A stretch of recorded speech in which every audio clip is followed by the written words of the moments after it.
In an ever-evolving pharmaceutical landscape, where India's generic drugs account for a significant market share globally, recent headlines have cast a shadow on the industry's reputation. Join us as we delve into the intricate web of challenges plaguing the pharmaceutical industry. Let's navigate the challenges and complexities of this dynamic industry with Mr. Kamal, who possesses 28 years of experience in the pharma industry. Hi, Kamal. Hi, how are you? Good. Could you please tell us something about your background and your experience in the pharma industry? Yeah, sure. I started my career way back in 1997 with the pharma industry. And my first company I started as the Maxi Laboratories.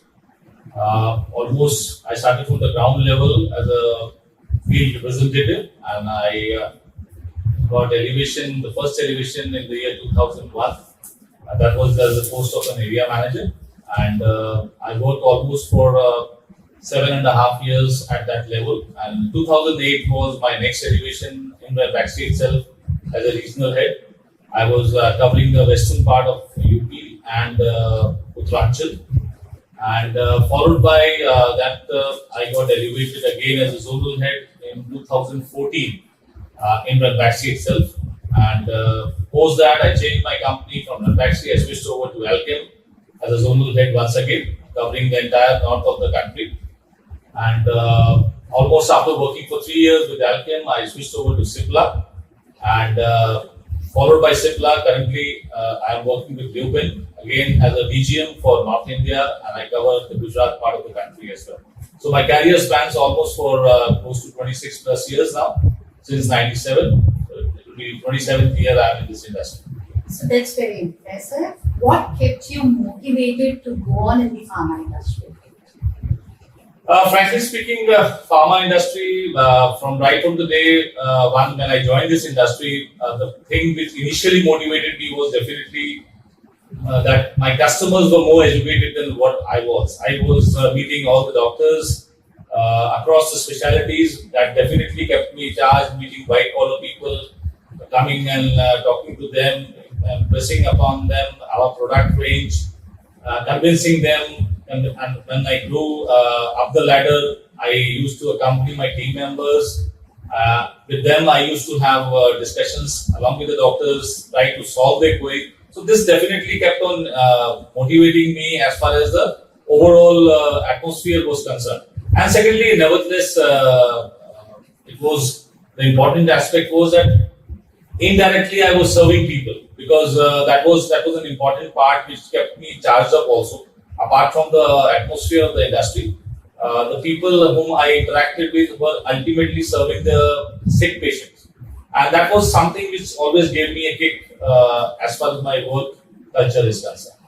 Again, in 2022, about 66 children initially died because of intaking a cough syrup which was made in India and sent to Africa.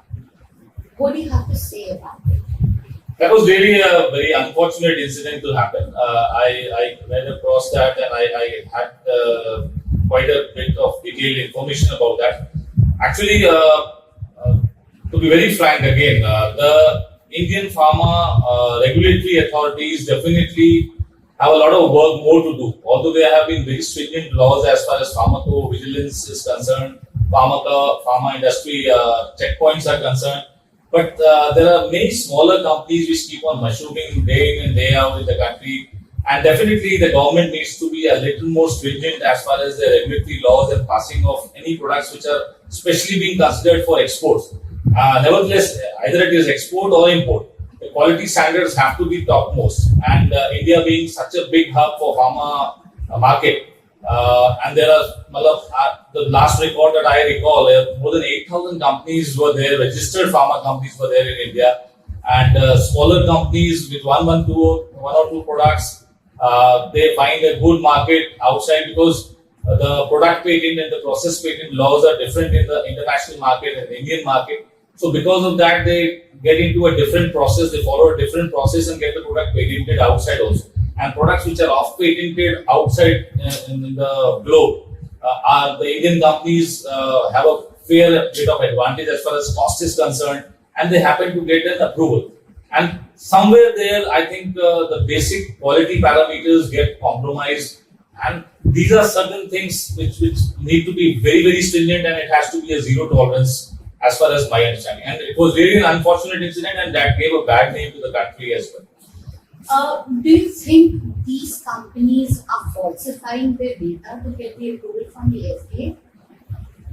See, again, it is very difficult to comment on that, but yes, looking into such kind of incidents, it sometimes makes me to believe that yes, some kind of manipulation as far as data is concerned might be done in certain cases, but without any supporting document or supporting proof, I should not claim that, but it is quite possible.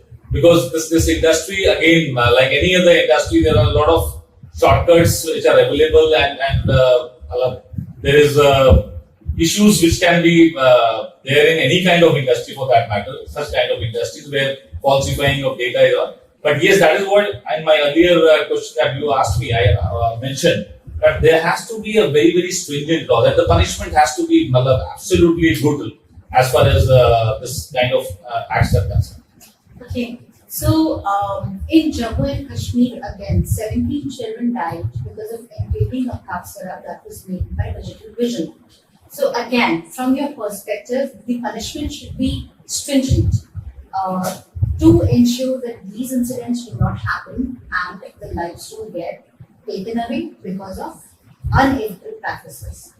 Now, how do we stop this from happening? See, again, I think the regulatory bodies which are there, they are in place in the country. There is no second thought on that. But again, the functioning of these regulatory bodies have to be governed again by very strict laws. Because on paper, you see a very robust kind of setup we have as far as checking up parameters are concerned. But what is the frequency of the checking? How? Because normally what happens is, as in our country, normally it happens. Whenever you are pre-informed about the checking which is going to happen, and people get yourself prepared for that. So it has to be more random. Checking has to be more random. I think, and of course, smaller companies, when they are given approvals, they have their qualifying parameters have to be much more stringent. I think these in the long run, I can understand it will be overnight. But yes, India being a pharmaceutical hub with a huge population, human values have to be given much more significance. These and government has to play a lot of role, because I think somewhere the representation as far as people from the industry are concerned is not there in these kind of government setups also.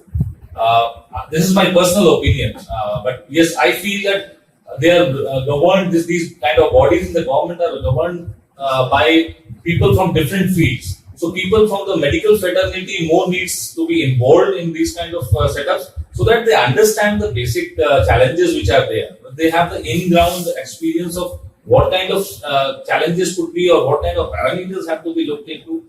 So I think these will definitely help a long way, go a long way to bring down such kind of incidences. Absolutely. And in United States of America, again, a Tamil Nadu-based company provided eye drops, which led to blurred vision, deterioration of eyesight to many people, and they have to recall the drug. Do you think such incidents are impacting the global reputation of a pharma company somewhere down the line? Obviously. See, India has a big name as far as the international pharma market is concerned. Companies like Ranbaxy, companies like Cipla, companies like Lupin, for that matter, Mankind coming up. All of these have a big. In fact, at certain stages, it was there that Ranbaxy had more of international market share as compared to the domestic market share. So definitely, the world looks upon for cheaper generic medicines towards India. And if such kind of incidences happen a little more frequently, definitely it brings down the name of the Indian pharma industry for that matter. Because you may not say that it is a smaller company. That speaks about volumes of what kind of stringent measures are there as far as regulatory bodies are concerned in the country. So I think the government should take a very, very tough note on these kind of aspects. And the punishment, again, I repeat, should be very, very strict. And the laws, whatever cases are filed, the laws have to be very, very effective and have to be very, very quick as far as actions are concerned. What do you think future holds for the pharma industry? Pharma industry has a very bright future. I think population is rising day by day, and there's a lot of potential. And of course, the more the population, the more the diseases and more the cures required. And because of this, I think the point that we were harping upon some time back is that the standards of the pharma industry have to rise day by day to meet these challenges in with the growing population. I think, and India being a wonderful hub for the pharma industry, the future is really, really bright. Looking at the tragic incidents which took place all across the globe involving Indian pharmaceutical companies, what advice would you like to give it to the youngsters who wish to enter the pharma industry? I think my piece of advice would be definitely that there should be no shortcuts in this industry. For that matter, it should not be in any industry. But here we are directly or indirectly dealing with people's lives. So all the methods which have to be adopted have to be of the highest quality and highest standards. And as the rule goes for any industry in that matter, the youngsters should be ready to strive hard, take the difficult route, and do give their best to the industry. And You're right. Hopefully, by taking the difficult route, these tragic incidents wouldn't happen in the future. Okay. So, how do you think public can remain vigilant?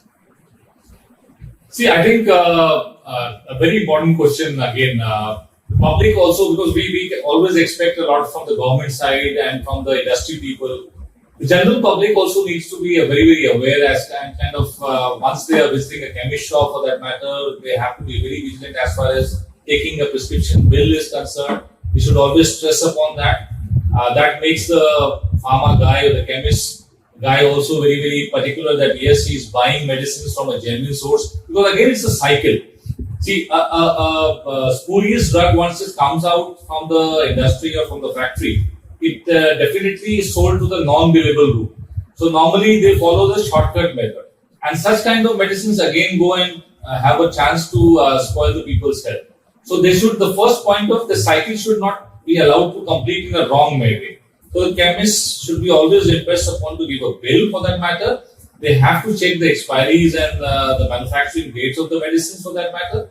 And of course, the doctors, the patients visiting the doctor should also insist that yes, they are visiting a qualified doctor again. Because the qualified doctors, again, they have their licenses. They have that thing in mind that yes, they are not using any B category or C category medicines for the patients. So the patients also need to be aware that they are visiting a qualified clinician. So I think these parameters on the front of the public needs to be taken care of. So as per you, people are also taking medicine straight from the stores Yes. or are not going to the licensed doctors. So that's something which people really need to be aware of. Yeah, it is a two-way process actually. We can take cautions as far as the industry and the government side is concerned, but yes, the general public also needs to be very, very up to date with. Because over the counter again is a big issue.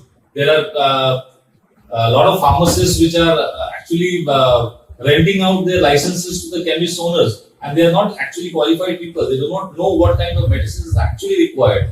And a patient may spell a medicine wrongly and maybe given a wrong medicine altogether. So these may also lead to side effects, very, very adverse side effects. And ultimately the blame comes on the pharma company. Maybe the patient was given the wrong medicine at all. Absolutely. Absolutely. So people also need to be extremely vigilant as far as going to the respective doctors is concerned. Would you like to add something else as far as pharma industry is concerned? I think, again, I repeat, this industry has a very, very bright future altogether because the demand is always going to be robust, especially for a country like India where there is already a huge population. The pharmaceutical industry is a beacon of hope, and India is emerging as a global leader in the production of generic drugs. With an ever-increasing demand of affordable medications, India's pharmaceutical sector is thriving, offering potential benefits for both domestic and international markets. However, the tragic events have cast a shadow over this growth. The heartbreaking deaths of 66 children in Gambia, numerous drug recalls in the United States, and the pediatric mortality in Jammu and Kashmir trace back to the very medicines produced by this thriving industry. These incidents raise critical questions about the adequacy of compliance measures and regulatory oversight within the India's pharmaceutical sector. Are we prioritizing growth over safety? Do we need to reinforce our approval processes to ensure the medicines reaching the market are both effective and safe? As we celebrate the success of India pharma industry, it is imperative to address these pressing concerns, ensuring that the health and well-being of consumers is taken care of.